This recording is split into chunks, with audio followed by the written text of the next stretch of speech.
नहमदुहु व नसल्ली अला रसूलिहिल करीम अम्मा बाद फ़अऊज़ु बिल्लाहि मिनश शैतानिर रजीम बिस्मिल्लाहिर रहमानिर रहीम अस्सलामु अलैकुम व रहमतुल्लाहि व बरकातुहू।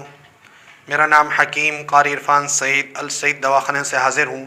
नाज़रीन, उम्मीद है आप बिल्कुल खैरियत से होंगे और अपने घरों में खुश खुरम होंगे। मौज़ू शुरू करने से पहले आप तमाम दोस्तों से मेरी गुजारिश है कि आप मेरे चैनल को सब्सक्राइब करें और साथ बेल आइकन के बटन को दबाएं ताकि आने वाली हर नई वीडियो आप तक बर वक्त पहुँचती रहे।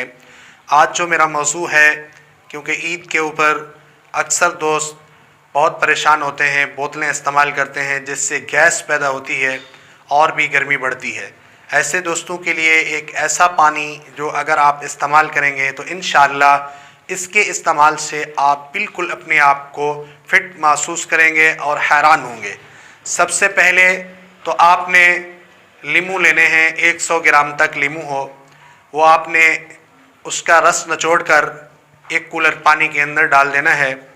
और इसके अलावा ये लीमू डाल दिया और नमक या वो भी आप कुछ डाल दें और रूह अफ़ज़ा भी उसके अंदर डालें। एक डब्बा ग्लूकोज़ का आप लेकर वो भी इसमें शामिल कर दें और चीनी भी शामिल करें हस्बे ज़ायक़ा। ये पानी घर के अंदर ईद वाले दिन बना के रखें। अपने बच्चों को सादा पानी के अलावा ये ज़्यादा इस्तेमाल करवाएं ताकि घर के अंदर किसी किस्म की कोई परेशानी ना हो। अगर बदहज़मी हुई, कोई मसला हुआ तो डॉक्टरों को पैसे देने पड़ेंगे, बहुत परेशानी होगी और ख़ुशी का दिन होता है। इसलिए आप इसको घर के अंदर इस्तेमाल करेंगे तो इंशाअल्लाह कोई किस्म की परेशानी नहीं होगी। आप जितनी भी गोश्त खाएंगे और आप जितना भी मिठाई खाएंगे इंशाअल्लाह आप बिल्कुल खुशी से ईद गुजारेंगे। ये आप तमाम दोस्त अपने दोस्तों को ज़रूर शेयर करें ताकि आपके दोस्त इससे फ़ौरी फ़ायदा हासिल कर सकें। जज़ाकल्लाह, अस्सलामु अलैकुम।